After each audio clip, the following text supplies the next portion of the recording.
부렸습니다. 여러분 한번 기억해 보시기 바랍니다. 보소서 당신은 늙고 사무엘 당신은 늙었고 당신의 아들들은 당신의 행위를 따르지 않습니다. 부패했습니다. 그러니까 우리도 다른 나라와 같이 왕을 세워주십시오. 그렇게 이스라엘 백성들이 외쳤습니다. 그때 사무엘이 섭섭했지만 하나님께 가서 물었고 하나님은 그때 답을 뭐라고 주셨냐면 그들이 너를 버리는 게 아니다. 나를 버려 하나님이 그들의 왕이 되지 못하게 하는 거다. 그렇게 하나님께서 말씀하셨습니다. 그리고 왕 제도의 문제를 지적하여 백성들에게 경고하라고 하셨어요. 그래서 경고했는데 이스라엘 백성들은 그 엄한 경고 앞에서도 불구하고 우리에게 왕을 달라고, 우리도 왕이 있어야 되겠다고 그렇게 외칩니다. 그래서 왕을 이제 하나님께서 주시는 과정이 이제 오늘 9장부터 시작하는 내용입니다. 여러분, 그때 하나님은 어떤 마음을 가지고 주셨을까요? 분노의 마음일까요? 사랑의 마음일까요? 징계의 마음일까요? 그래도 지켜주시려고 하시는 마음일까요? 여러분, 호세아서 13장 11절에 이런 말씀이 있습니다. 내가 분노함으로 내게 왕을 주고 진노함으로 패하였노라. 하나님께서 왕을 주시는데 주시는 그 마음이 분노고, 그리고 진노로 그 왕제도를 패했다라고 말씀하시는 호세아서의 말씀을 보면 하나님께서 지금 사무엘을 통해 왕권을 주시는 이것도 분노인가 보다, 진노인가 보다 그렇게 생각하실 수 있는데 그렇지 않습니다. 여러분, 이 호세아서 13장 말씀을 보면 13장 1절의 그 대상은 에브라임이라고 나와 있습니다. 이스라엘이 아니고 에브라임이에요.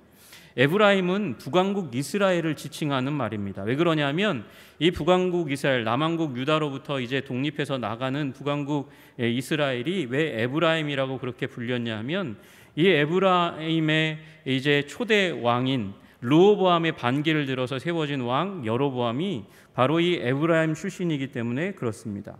그 여로보암이 왕이 될 때 그 반항의 마음, 하나님이 원하시지 않는 상황 가운데 왕이 되었기 때문에 하나님께서 분노함으로 왕을 주었다. 그리고 진노로 북왕국 이스라엘을 멸망시킨다. 그렇게 말씀하시는 거예요. 그 북왕국 이스라엘을 대상으로 해서 사역했던 선지자가 호세아니까 호세아 13장에 이렇게 말씀하십니다. 여러분, 다시 얘기하면 왕 제도는 문제가 별로 없는 거예요. 중립적인 것입니다. 그것이 왕에 의해서, 그리고 따르는 백성에 의해서 나쁠 수도 있고 좋을 수도 있는 것이에요. 문제가 뭐냐면 이 에브라임이 하나님 앞에 불순종했다는 게 문제입니다.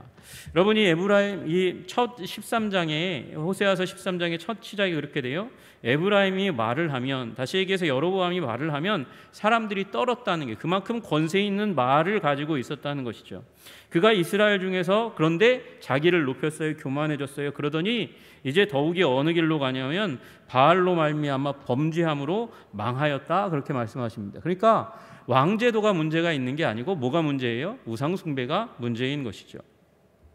그런 이 북이스라엘을 향해서 하나님께서 뭐라고 말씀하시냐면 8절에 그들을 찢겠다, 분노해서 찢겠다, 우상 숭배했으니까 찢겠다 그렇게 말씀하세요. 여러분, 여기 찢을 때 무엇처럼 찢느냐 그렇게 말씀하실 때 사자같이 표범같이, 새끼 이름 곰과 같이, 그리고 암사자같이. 암사자가 왜 나오냐 하면 숫사자보다 암사자가 사냥을 하는 사자고요. 암사자가 가족을 먹여 살리는 사자니까, 그러니까 암사자가 더 용맹하게 달려드는 거예요. 그와 같이 가서 이스라엘 우상 숭배하는 그들을 찢겠다고 말씀하세요. 왜 그럴까요? 하나님, 도움이신 하나님, 너희를 내 백성으로 삼고 나는 너희의 하나님이 되리라 출애굽기에서 그렇게 선언하시면서 이끌어내셔서 너희의 하나님, 이걸 왕으로 바꾸면 더 자연스럽거든요. 너희를 내 백성으로 삼고 나는 너희의 왕이 되리라 그렇게 말씀하신 그 하나님의 말씀을 잊어버리고 우상 숭배하지 말라고 말씀하셨는데 우상 숭배의 길로 가니까 북이스라엘의 왕 제도에 대해서 하나님께서 철퇴를 가하셔서 내게 왕을 주고 내가 진노했고, 그리고 이제 진노함으로 패한다 그렇게 말씀하시는 것이죠. 여러분, 그러니까 이 진노와 분노는 누구를 향한 거예요? 우상 숭배하는 북이스라엘을 위한 것이지 전체 이스라엘을 위해서 하시는 말씀이 아니라는 것을 우리는 기억해야 합니다. 여러분, 하나님의 마음은 평안이지 재앙이 아닙니다. 오늘 예레미야서 29장 11절의 말씀처럼 미래와 희망을 주는 것이죠. 하나님은 그런 목적을 가지고 이 이스라엘의 왕을 세우려고 하신다는 사실을 기억하셨으면 좋겠어요. 여러분, 실패할 운명, 멸망할 운명, 그러면 그 운명으로 그 인생을 딱 정하셨다면, 예정하셨다면, 여러분, 사울의 죄악과 실패는 누구 탓입니까? 사울 탓입니까? 그렇게 예정하신 하나님 탓입니까? 하나님 탓이에요. 하나님 탓이라고 이야기할 수 있는 것이죠. 여러분, 인간의 삶에 대해서 운명론을 가지면 우리의 그 어떠한 노력도 순종도 헌신도 최후 운명이 정해진 것이라면 별로 의미가 없는 것입니다. 그러나 여러분, 하나님은 통치하시고요. 그리고 우리는 그 하나님의 통치 안에서 반응하는 겁니다. 응답하는 겁니다. 책임을 지는 거예요. 이 둘 사이에 균형을 갖고 있어야 돼요.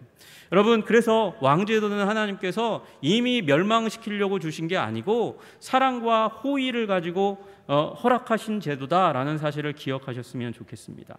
여러분, 하나님의 주권과 우리의 반응 책임에 대해서 조금 더 얘기하면, 여러분, 사도 바울이 하나님의 주권의 이 사역자였습니다. 복음 전도자였습니다. 그가 이렇게 로마서 8장에 말씀하십니다. 하나님의 미리 아신 자들을 또한 그 아들의 형상을 본받게 하기 위하여 미리 정하셨으니, 미리 아신 자들을 미리 정하셨대요. 이는 그로 많은 형제 중에서 맏아들이 되게 하려 하심이라. 누구를? 하나님의 형상 예수 그리스도를 맏아들이 되게 하셔서 따라가는 우리 믿는 자들이 맏아들 예수님을 닮도록 하신 거예요. 또 미리 정하신 그들을 또한 부르시고, 부르신 그들을 또한 의롭다 하시고, 의롭다 하신 그들을 또한 영화롭게 하셨느니라. 부르시고 의롭게 하시고 영화롭게 하시는 그 사역의 주체가 누굽니까? 하나님입니다. 하나님께서 주권적으로 통치하시고 다스리고 이끌어 가시는 거예요. 그러나 여러분, 이 하나님의 주권을 강력하게 주장하던 이 로마서에서 10장에 이르면 사도 바울은 또 이렇게 이야기합니다. 내가 만일 내 입으로 예수를 주로 시인하며 또 하나님께서 그를 죽은 자 가운데서 살리신 것을 내가 마음으로 믿으면 구원을 얻으리라. 여러분, 구원 어떻게 받아요?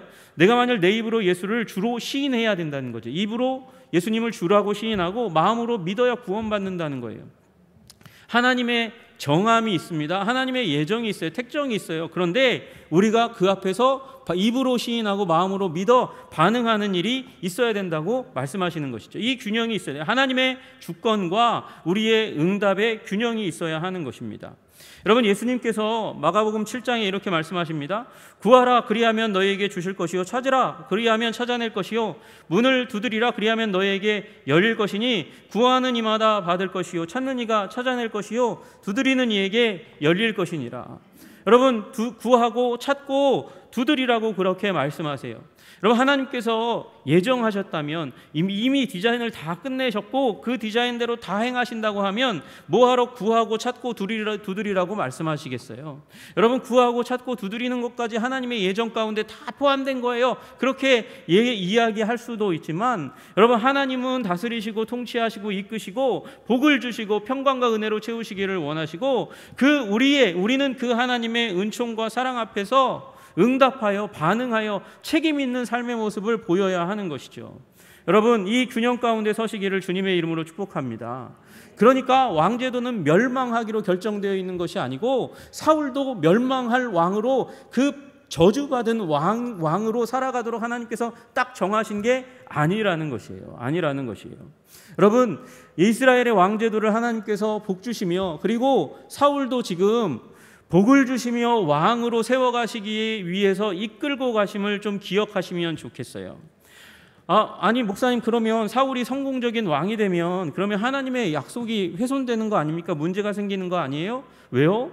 유다지파에서 규와 홀이 떠나지 않겠다고 유다지파의 왕이 나오실 것이고 왕의 권세가 끝까지 이어질 거라고 얘기했는데, 사무엘은 누구죠? 이 베냐민 지파인데 그러면 하나님의 약속에 문제가 생기는 거 아닙니까? 여러분, 사울이 성공적인 왕이 돼도 저는 문제가 전혀 일어나지 않는다고 생각해요. 여러분, 그 성공적인 왕의 사위가 누가 될까요? 누가 사위예요?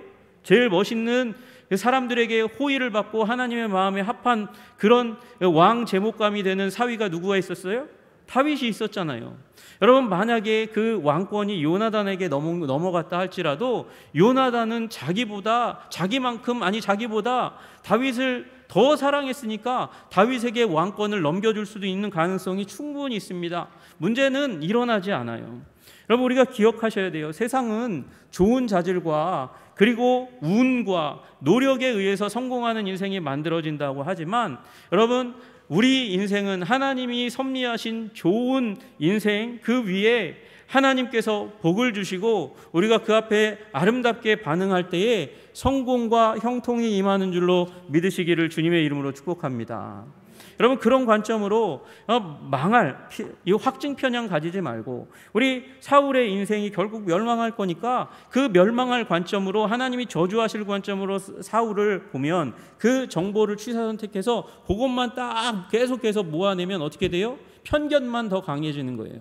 지금이 확증 편향의 시대잖아요. 정치적인 입장도 그렇게 자꾸 자기에게 유리한 것만 모으고 불리한 건 다 버리고 무가치한 정보라고 해서 무너뜨리니까 양극화가 양쪽의 입장만 편견으로 가득 차서 굳게 세워져서 서로 싸우는 일이 강력하게 일어나고 있는데, 그게 문제예요. 그게 확증 편향이 여기 사울의 인생을 볼 때도 그렇게 보아서는 안 되고, 여러분, 사울의 인생, 하나님께서 복 주시는 인생, 섭리하시는 인생으로 한번 봐달라고 말씀드리는 거죠. 여러분, 이 지금 오늘 9장부터 시작해서 10장 왕으로 사울이 세워질 때까지 성경을 읽어보면 하나님의 사랑이, 배려가, 은총이 깃들어 있는 것을 보게 됩니다. 여러분, 그런 관점으로 사울을 본다면 우리가 사울에게서 왕이 될 좋은 제목, 왕으로 선택된 사울의 좋은 자질을 우리가 발견할 수 있는 거죠. 여러분, 사울이 왕이 될 만한 아주 좋은 자질이 어떤 게 있을까? 9장 1절을 보시면 그가 좋은 가문 가운데 태어났다고 말씀하세요. 그럼 9장 1절 한번 보십시오. 같이 한번 읽겠습니다. 시작. 베냐민 지파에 기스라 하는 이름하는 유력한 사람이 있으니 그는 아비엘의 아들이요 스롤의 손자요 베고랏의 증손이요 아비야의 현손이며 베냐민 사람이더라. 그렇게 말씀하십니다. 여러분, 베냐민 지파는 어떤 지파입니까? 하나님께서 특별히 사랑하는 지파예요. 하나님이 이스라엘을, 야곱을 선택해서 이스라엘, 하나님과 겨루어 이긴 자, 하나님이 사랑하는 자로 그렇게 삼아주셨어요. 근데 그 야곱이 특별히 더 사랑하는 아들이 있잖아요. 누굴 더 사랑합니까? 라헬의 자녀들을 더 사랑합니다. 그 아들 가운데 첫째 아들이 요셉이잖아요. 그러니까 요셉을 야곱이 극진히 사랑합니다. 근데 그 아들은 어떻게 돼요? 팔려가니까, 없어지니까. 그 없는 자리에 서 있는 아들 누구? 베냐민을 특별히 더 사랑했어요. 사랑받는 아들입니다. 그런데 이 아들이 너무 사랑받으니까 그 후손이 기고만장했던 것 같아요. 사사기 마지막 부분에 보니까 아주 못된 짓을 베냐민 지파 가운데 있는 불안당들이 행했어요. 그런데 그들을 성적으로 한 여인을 유린해서 죽인단 말이죠. 그가 그 억울한 일을 당한 레위 지파의 사람이 자신의 첩의 시신을, 억울하게 죽은 그 시신을 토막내서 12지파에 보내요. 이런 억울한 일을 누가 행했다? 베냐민이 행했다. 그래서 베냐민 이 지파를 11지파가 와서 다 멸하려고 합니다.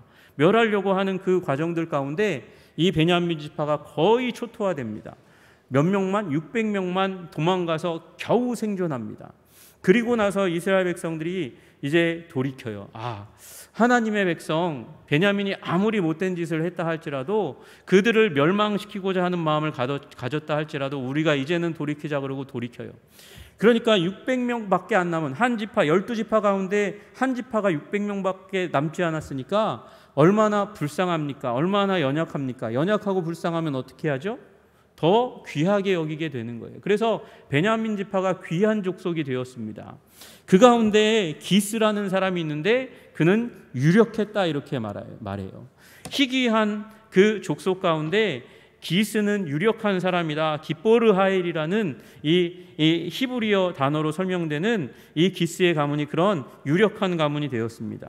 기뽀르라는 말은 용사라는 말이에요. 싸우기 위해서 나아가는. 여러분, 이 시대는 전쟁과 약탈의 시대고 가나안의 족속들이 이스라엘 백성들을 호시탐탐 노리고 침공해 오는 때니까 그 가운데 이와 같은 기뽀르, 용사, 싸우는 자가 굉장히 중요합니다. 그런데 그 기뽀르가 하일이라는 단어를 함께 받았어요. 하일이라는 말, 유력한 말은 힘이 있다는, 우리말로 하면 힘이 있다는 것이지만 힘뿐만 아니라 능력과 권세와 재산과 활동력이 있고 움직이는 거예요. 지파를 위해서 열심히 일하는 봉사의 활동을 하고 덕망이 있는 사람이고 군대까지 있는 사람, 그 사람을 깁보르 하일이라고 부르고, 요 깁보르 하일이 요 앞에 있는 룻기에 누구가 여러분 보아스라는 사람이 이 깁보르 하일이라는 명칭을 달았어요. 그만큼 힘이 있는 좋은 가문을 이루었습니다. 여러분, 이 베냐민 지파 가운데 지도자적인 유력한 가문을 이루었고, 그 아들 누구요? 기스는 그런 아버지를 보고 자란 거예요. 여러분, 그런 아버지를 보고 자랐으니 좋은 자질을 더 잘 갖출 수 있겠죠. 은총을 받은 것입니다. 이것이 첫 번째 사울이 갖게 된 좋은 자질입니다. 두 번째로 그는 2절에 나온 대로 여러분 준수한 소년이었다, 그렇게 말하고 있어요. 준수하다. 여러분, 준수한 소년이라고 얘기할 때 바후르라는 이 소년이라는 말은 어린아이가 아니고 청년 정도 그 이상을 얘기하는 거예요. 그러니까 자기가 자신의 인생을 이제 책임지려고 하는 그 시기에 그는 아주 들어선 아주 이제 책임 있는 삶을 살아갈 수 있을 만한 사람이었고, 게다가 여기 준수한이라는 말은 토브라는 단어거든요. 좋다는 말이에요. 좋다는 말. 아주 잘생겼다는 말이에요. 야곱이 라헬을 보았을 때 라헬의 아름다움을 보고 토브라고 얘기했어요. 아름답다고 얘기하는 거죠. 그만큼 지금 사울이 아름다운 사람, 준수한 사람, 준수함으로 얘기해서는 다른 비교할 만한 사람이 이스라엘 백성들 가운데 아무도 없었어요. 연예인급이라고 보시면 돼요. 그리고 제가 또 너무나 더 부러워하는 게 뭐냐면 키는 모든 백성보다 어깨 위만큼 더 컸더라 말하는 거예요. 키가 모든 백성들보다 평균 신장보다 뭐가 하나 더 커요? 머리가 하나 더 크니까 20cm 정도는 더 크다는 걸 의미하는 거잖아요. 그만큼 키가 컸대요. 여러분, 키가 크면 사람들이 주목하여 봅니다.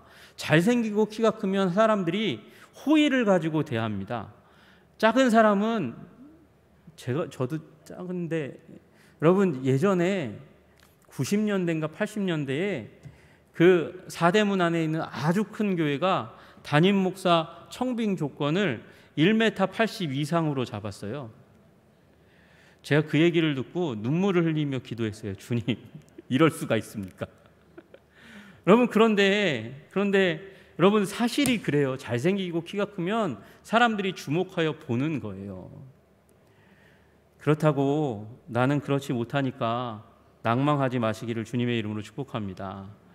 보이지 않는 더 좋은 것을 주셨다고 믿으시는 여러분 되시기를 주님의 이름으로 축복합니다. 여러분, 우리 외모로 차별이나 무시하거나 혐오해서는 안 되는 거죠. 그리고 우리가 다 아시지만 여러분, 그게 다는 아닌 거예요. 그죠?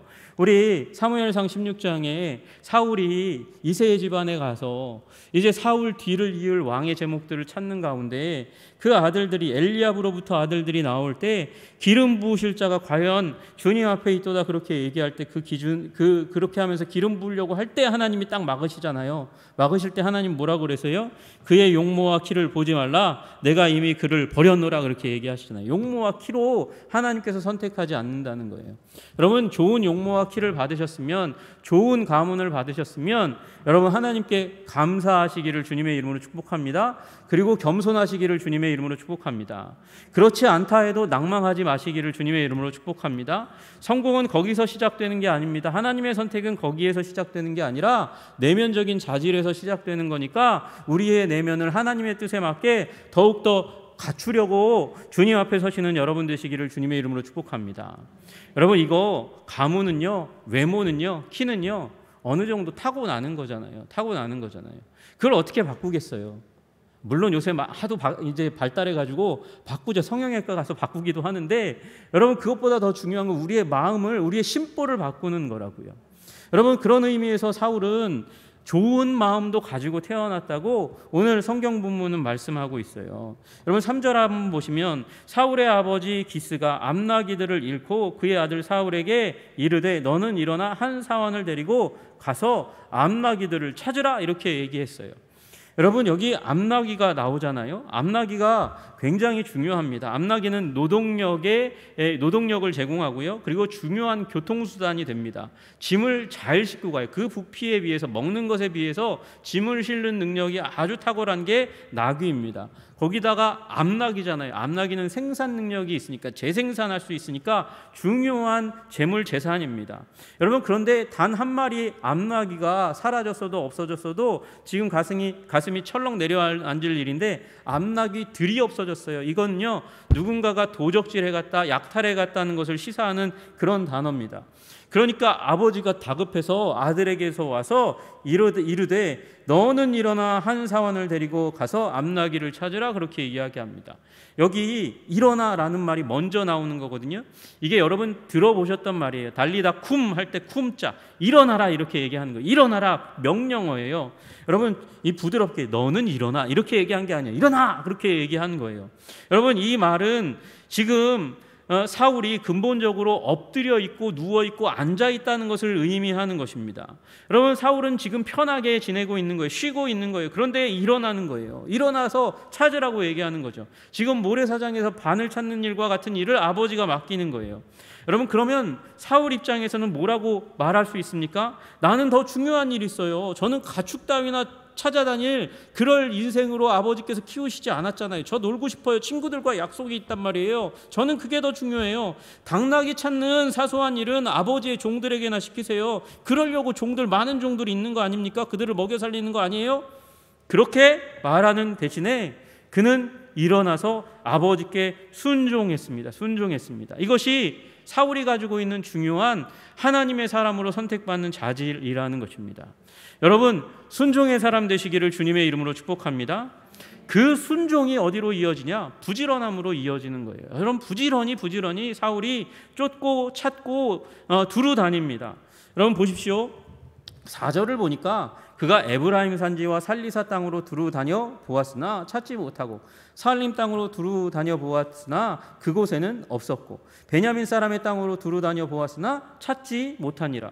여러분 여기에만 4개의 지명이 나오고요. 5절에 그들이 숲 땅에 이른 때, 그러니까 5개의 지역을 두루 다닙니다. 아니 지역만 많지 얼마나 다녔는지 모르잖아요. 여러분 20절에 보니까 사흘 전에 이른 당나귀니까 사흘 동안 돌아다닌 거예요. 여러분 사울은 그 사환과 더불어서 4일 동안 5개의 지역을 두루 다니며 아버지께서 맡기신 그 일을 부지런히 근면하게 땀 흘려서 찾고 찾으려 했습니다. 여러분 이 근면함이 부지런함이 하나님의 사람, 하나님께서 이스라엘 맡길 왕으로 선택하는 자질인 것이죠. 여러분 부지런하시기를 주님의 이름으로 축복합니다. 여러분 게으른 자는 사단도 쓰지 않는다 그래요. 여러분 마귀도 쓰지 않아요. 그러니 여러분 하나님 나라에 쓰임 받으려면 부지런하시기를 주님의 이름으로 축복합니다. 여러분 그리고 이 부지런함의 내면에 뭐가 있냐? 낭망하지 않는, 무너지지 않는, 그런 절망하지 않는 견고함이 있어요. 4절을 보세요. 4절에 여러분 지역을 딱 빼고 읽어보시면 두루 다녀보았으나 찾지 못하였고 두루 다녀보았으나 그곳에는 없었고 두루 다녀보았으나 찾지 못하니라. 여러분 3번이나 다녔는데 두루 다녔는데 찾지 못했어요? 없었어요? 찾지 못했어요. 여러분 그런 일이 일어나면 노력을 들였는데 애를 썼는데 힘을 썼는데 시간을 썼는데 열매가 없어요. 추수할 것이 없어요. 소득이 없어요. 결과물이 나오지 않아요. 그러면 사람은 절망하고 낭망하는 게 당연한 일입니다. 그런데 사울은 낭망하지 않았어요. 여러분 견고한 그 심성이 있는 거예요. 여러분 내적으로 견고한 소망을 가지고 낭만 가운데 넘어지지 않는, 물들지 않는 그런 견고한 내면 세계를 갖는 여러분 되시기를 주님의 이름으로 축복합니다. 여러분 부지런하게 그리고 무너지지 않고 견고하게 맡겨진 일을 해내는 것, 그걸 우리는 책임감이라고 이야기할 수 있는 거예요. 여러분 책임감 있는 사람으로 서시기를 주님의 이름으로 축복합니다. 맡겼는데 하는 척하다가 다른 일이 생겨서 다른 일을 쫓아가면 책임감이 없는 것이죠. 여러분 그러나 이 암나귀들을 찾는 하찮은 일이라도 책임감 있게 대했기 때문에 사울이 어디로 갑니까? 사무엘 앞에 가서 기름 부음을 받는 것이에요. 여러분 그러니 여러분 하찮은 일이라도 나에게 맡겨진 일이 있으면 그것을 붙잡으시는 여러분 되시기를 주님의 이름으로 축복합니다. 여러분, 경첩은 쇠조각에 불과하잖아요. 쇠조각. 그런데 그것이 문에 달립니다. 그리고 그 경첩 가운데 달려있는 그 문, 어떻게 보면 값어치 없는 것인데, 여러분, 그 문을 여는 것에 충성하다 보면, 근면하게 낭망하지 않고 그 일을 행하다 보면 무슨 일이 일어납니까? 그 문을 열면 새로운 신세계가 열리는 일이 일어날 수 있는 거죠. 사울에게 그 일이 일어난 거예요. 여러분, 맡겨진 일 사소하게 여겨진다 할지라도 끝까지 땀 흘리고 그리고 책임져서 하나님께서 열어주시는 새로운 기회를 맞이하시는 여러분 되시기를 주님의 이름으로 축복합니다. 여러분, 또 하나 그에게 중요한 자질이 있다면 그건 배려하는 마음입니다. 사람에 대해서 민감성을 가지고 있는 마음이에요. 5절을 보니까 그들이 숲 땅에 이른 때에 사울이 함께 가던 사환에게 이르되 돌아가자. 아니, 책임감 있는 사람이라면서요, 목사님. 근데 왜 돌아가자고 얘기해요? 찾지도 못했는데 돌아가자. 내 아버지께서 암나기 생각은 고사하고 우리를 위하여 걱정하실까 두려워하노라. 그렇게 이야기하는 거죠. 여러분, 좀 이따 나중에 사환이 이 하나님의 사람 사무엘 찾아가셔서 그분에게 물으면 좋겠습니다. 그렇게 얘기할 때 사울이 뭐라고 얘기하냐면 양식이 다 떨어졌다고 얘기해요. 그러니까 원래 이 여행은 한 3일 정도 예상하고 먹을 걸 싸운 거예요. 먹을 거가 다 소진됐는데 안 찾아온다? 무슨 일이 일어난 거다? 아버지가 염려할 수 있으니까 지금 암당나귀를 찾는 것보다 더 중요한 게 아버지의 마음을 헤아리는 거니까 돌아가서 아버지의 마음을 안심시키고 찾으면 이제 다시 더 찾자, 이렇게 이야기하는 것이죠. 여러분, 이 자질이 굉장히 중요한 것입니다. 나를 사랑하고 나를 위하고 나를 걱정하고 나를 염려하는 사람들의 마음을 헤아리는 사람, 여러분, 배려하는 사람, 그 마음이 여러분의 마음 가운데 깃들여 있기를 주님의 이름으로 축복합니다. 여러분, 이 마음이 있으면 실수하지 않아요. 이 마음이 있으면 과욕을 부리지 않아요. 과욕을 부려서 완전히 넘어지지 않게 되는 것이죠. 여러분, 이 배려의 마음이 여러분의 마음 가운데 하나님의 마음인 줄 알고 충만하게 여기시고 주님께서 부어주시기를 기도하시는 여러분 되시기를 주님의 이름으로 축복합니다. 여러분, 또 하나 그에게 중요한 자질이 있다면 경청과 수용의 태도입니다. 여러분, 이제 돌아가자고 얘기했잖아요. 그러면 사환은 네, 그렇게 하시죠. 그러고 따라가야 되는 게 정상입니다. 그런데 이 사환이, 이 종이 이야기하는 바가 무엇입니까? 보소서 이 성읍에, 숲 땅에 이르렀는데 이 성읍에 하나님의 사람 사무엘이 있습니다. 그에게 가서 물으면 그가 가르쳐준 대로 하면 반드시 이 일이 성취됩니다. 이루어집니다. 그에게로 가십시다. 그렇게 얘기합니다. 사울이 그 하나님의 사람 가운데 나아갈 때에 거리낌이 있었던 것 같아요. 그래도 뭔가 드려야 되는데 우리에게 드릴 게 없잖아. 4분의 1 세겔이 있습니다. 은 4분의 1 세겔이 있으니 그에게 가서 그것을 드리고 길을 찾아달라고, 방법을 찾아달라고 그렇게 구하십시다. 그렇게 이야기합니다. 왕이 종이 이야기하면, 사환이 이야기하면 무시할 수도 있어요. 그러나 옳다고 여기니까 잘 듣고 수용하는 태도를 누가 가지고 있어요? 사울이 가지고 있는 것이죠. 여러분, 이 마음이 여러분의 마음 되시기를 주님의 이름으로 축복합니다. 여러분, 경청의 귀를 여시기를 주님의 이름으로 축복합니다. 귀를 열어야 돼요. 내 주위에 나는 하나님의 사람이니까 하나님께서 돕는 자를 붙여주시는 줄로 믿습니다. 여러분, 여러분 안에 여러분에게 말을 들려주시는 분이 계세요. 성령님이 내주하셔서 우리에게 말씀하세요. 성령님의 음성에 귀 기울일 수 있는 여러분 되시기를 주님의 이름으로 축복합니다. 여러분, 근면한데 문제는 이 두 가지 배려하는 마음과 경청하고 받아들이는 마음이 없어서 망하는 거예요. 여러분, 누가요? 사울이요, 나중에 사무엘이 말했는데도 불구하고 안 들어요. 변명만 늘어나요.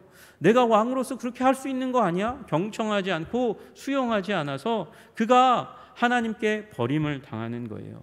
여러분, 주위에 있는 사람들의 걱정과 사랑과 기도를 인식하시고 깨닫는 배려하는 마음에 사람들을 두는 마음을 가지시기를 소원합니다. 그리고 그들의 말, 우리 안에 계신 성령님의 말씀, 그 조언을 받아들이고 수용하고 그렇게 여러분 수용적인 태도로 주님 앞에, 사람들 앞에 서시기를 주님의 이름으로 축복합니다. 받아들이지 않으니까 사람이 떠나는 거예요. 받아들이지 않으니까 성령께서 말씀하시는데 성령께서 하시는 말씀을 소멸시키니까, 성령을 회방하니까 하나님께서 말씀하시지 않아 계시는데도 불구하고 저 변두리로 저렇게 밀어내니까 하나님께서 말씀하시지 않는 일들이 일어나는 것이죠. 또 하나 사울에게 중요한 또 자질이 있다면 그것은 겸손입니다. 겸손.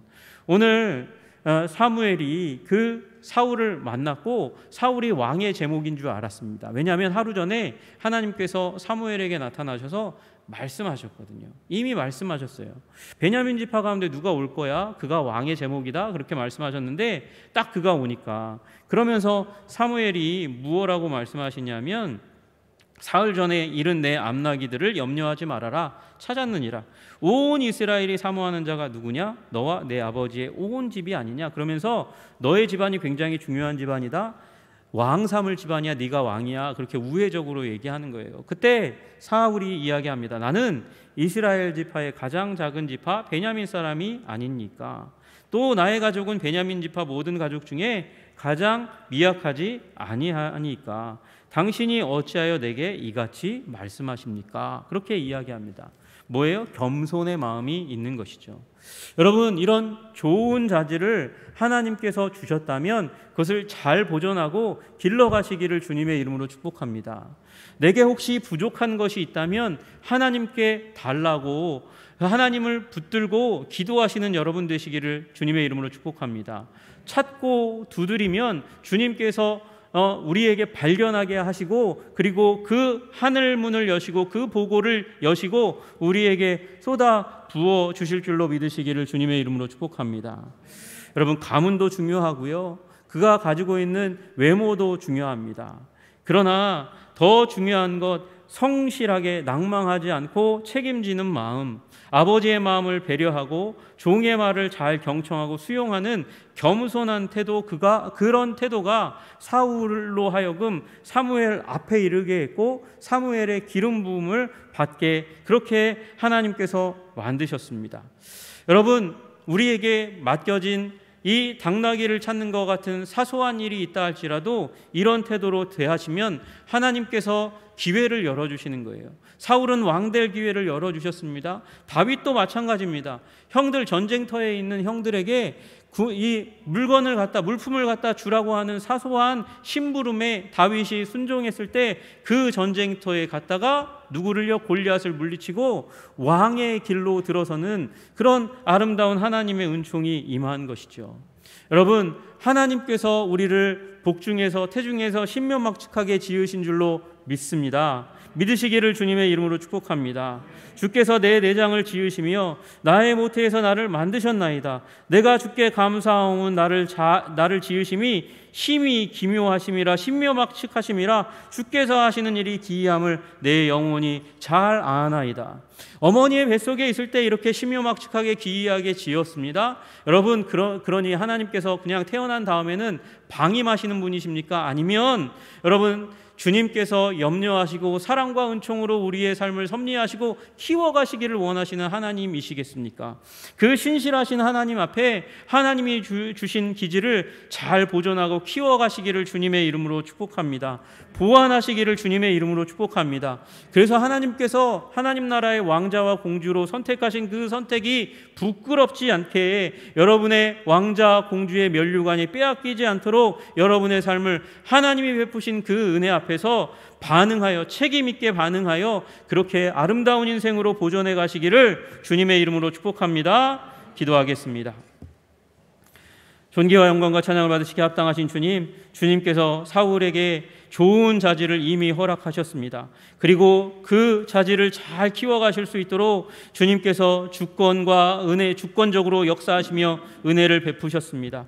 주님, 우리 인생에도 신실하신 주님께서 그와 같이 대하신 줄로 믿고 주님 앞에 간구하며 하나님께서 주신 놀라운 사랑과 은총 앞에 책임 있게 반응하는 주의 백성들 다 될 수 있도록 주님 도와주시옵소서. 신실하신 우리 주 예수 그리스도 이름 받들어 기도드리옵나이다. 아멘.